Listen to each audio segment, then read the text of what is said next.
It was the 18th of September 2019, and Keely had just celebrated her 20th birthday, just 12 days prior. She was now 20 years of age, and as part of her birthday celebrations, she had got tickets with a friend to go to a concert. It was a concert of a rapper and was at the O2 Institute in Birmingham. The day had come and the pair were so excited. After getting ready, Keely and her friend arrived at the concert that evening. Keely had a great time, but the night was not over yet, so the pair went for a quick bite to eat before moving on to a nightclub in the town. They had planned to meet up with another friend, Wesley Street. It was the 18th of September, but now turned into the 19th, as the three partied in the nightclub together, having drinks and dancing. At 3:30 a.m, Keely, her friend Monique, and their friend Wesley were dropped off not far from where Monique lived. Monique said, "Why don't you come in and crash at mine?" But Keely wanted to go home, and feeling safe in her friend Wesley's company, she decided to get a taxi back with him. So Monique and Keely said their goodbyes. Monique said, "Let me know when you get home safe." And Keely and Wesley got a taxi home. By now it was about 4 a.m. When Monique woke up the following morning, she checked her phone, but she'd got no phone call or message from Keely to say that she had got home safe. So Monique got hold of Wesley to ask if Keely had got home safely. Wesley said that he had to go home in order to throw up because he wasn't feeling very well, and left Keely near to the telephone box not far from where she lived. He assumed that she then walked herself home from there and she was safe. Now, you would expect that she would then walk to her house. That would be the end of this story, but that's not how these cases work, and unfortunately for Keely and her family, their lives would never be the same again. The next day, her family wondered where Keely was. She wasn't in her room, and when she didn't turn up for a job interview that she was due to attend and excited to go to, her father knew something was terribly wrong. Initially, they contacted her friends asking if anyone had seen her. They asked the friend who she'd been to the concert with, who did she go home with that night? And Wesley Street's name came up. So they contacted him. He told them that they had left each other near to the phone box not far from her house. So now they definitely knew something was terribly wrong, and her father quickly reported her missing to police. He told police how his daughter and Wesley had got a taxi back from the nightclub to the estate, but then she had not got home safely, and they were concerned. Wesley was identified as the last person to seen Keely. He told officers a detailed account of the route that the pair had walked that early morning. He said that the pair had parted company at a phone box at the junction of Macefield Drive and Wadsworth Avenue. He even showed officers the route on a drive during the search for Keely. It's not what you want, is to be back in the police car. I just feel like I'm getting the blame. No one's blaming you. You said when I was at the house that all I needed to do was speak to the officer, and then I can go and look for Keely, and then you take my phone off. But as my colleague said, at the minute, there's a lot of people involved in what's happening, of which we're PCs, and there are people who are a lot higher up than us who are making decisions. I don't. Well, now, when you say you're going to take my phone, now I feel like you're blaming me. No, we haven't blamed, mate. We haven't once since we've been sat in this car. I think your dad can vouch. We haven't once blamed you for anything. All we've done, we've been told by our bosses that we need to take us on the to take on the scene, where it's gone, the route. So have a drive the route, and we are literally just following those instructions. And I know you've got a lot of questions. And I know your parents have probably got a lot of questions, but it's obvious when I say that we've been with you, so I can't answer those questions because we've been sat in the car. Officers went door to door, asking anyone if they'd seen Keely. They walked around the estate looking for her, spoke to all of her friends and family. Keely's family, including her uncle, walked the surrounding areas looking for her.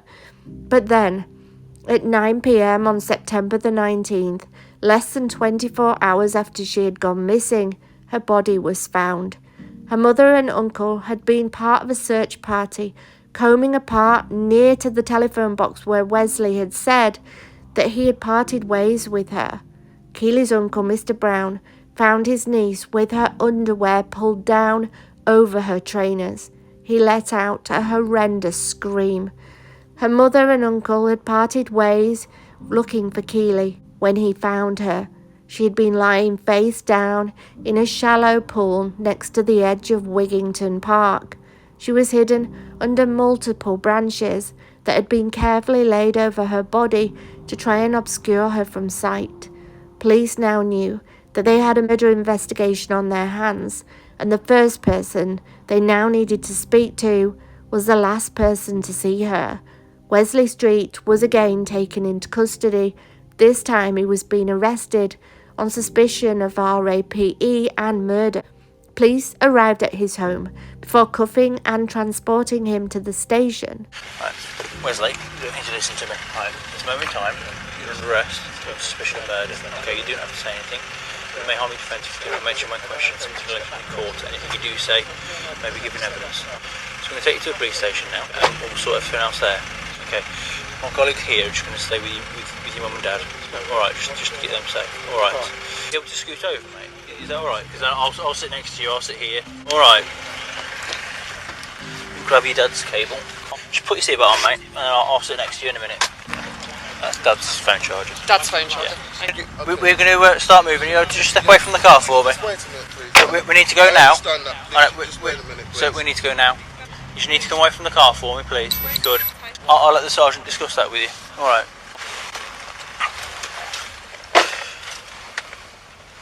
By myself, 24185 received. Then why are mum and dad coming to the station? We'll sort that. If they need to, then yeah, by all means. Alright. I find it hard to talk.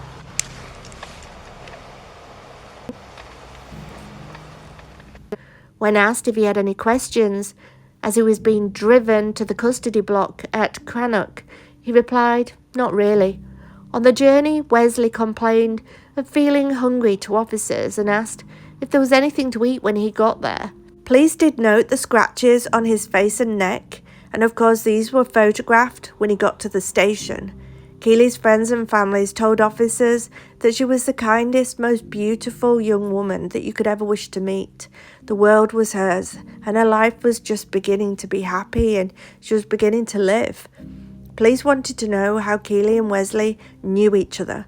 Friends told how Wesley was apparently a former warehouse packer, and Keely had known him for a while, but how? It was not told. While Wesley was being spoken to by detectives, Keely's body underwent a thorough examination, during which it was found that she had been strangled and SA'd. They had also been able to recover some DNA from her body. Officers took fingerprints and DNA from Wesley and sent it off for thorough analysis. Police now took Wesley's phone as part of the investigation. They spoke to Wesley various times, and each time his story seemed to differ.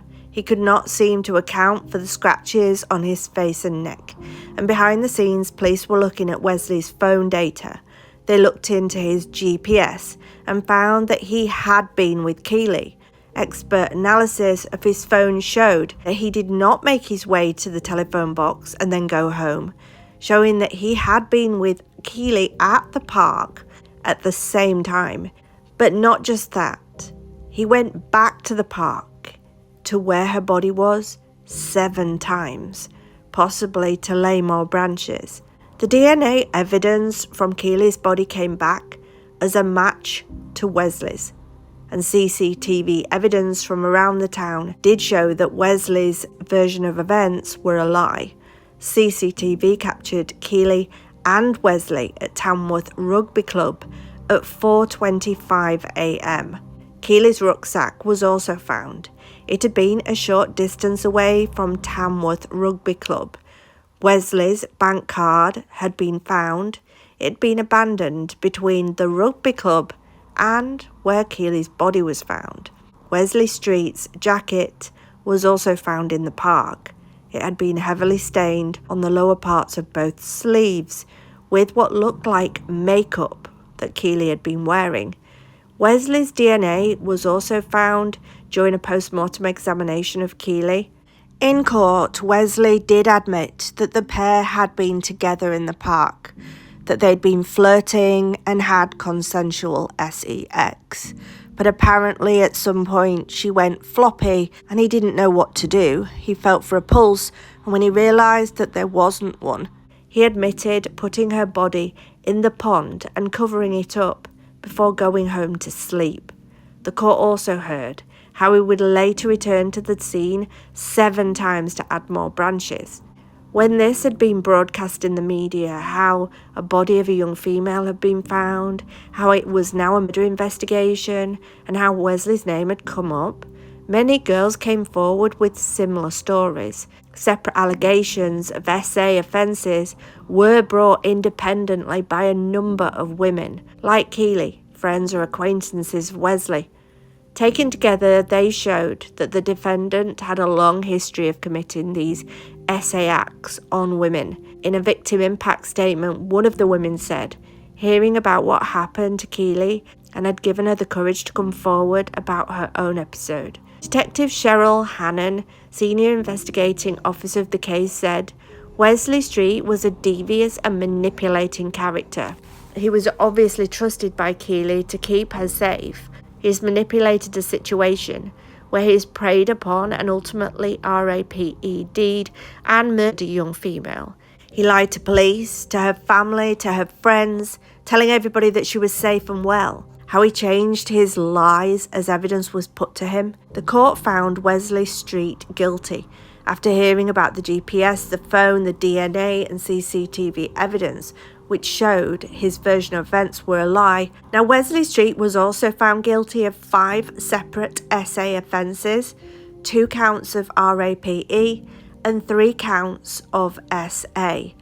These offences took place in 2015, 2017 and 2019. Senior Investigating Officer Inspector Cheryl Hannon of the Major Investigations Department said, I welcome today's verdict and hope that it will bring some comfort to Keely's family and friends. Throughout the police investigation and this trial, the 3 women who have come forward have shown a lot of bravery. Keely's death shocked everyone in the town and beyond, and I would like to thank the local community of Tamworth who have helped Keely's family and the police during this investigation. After the conviction, Keely's mother, Debbie Watkins, said that she'd been robbed of her precious and beautiful daughter. Keely's sister described her sibling as one of the most vibrant, caring and beautiful souls this earth had ever seen. During sentencing, the judge said it is clear that not only was she loved by so many, but that Keely was one of the kindest, most caring of individuals. Moreover, not only had she lost the opportunity of fulfilling her life ambition, helping to educate young children, her family have lost the company of their beloved daughter, sister and niece.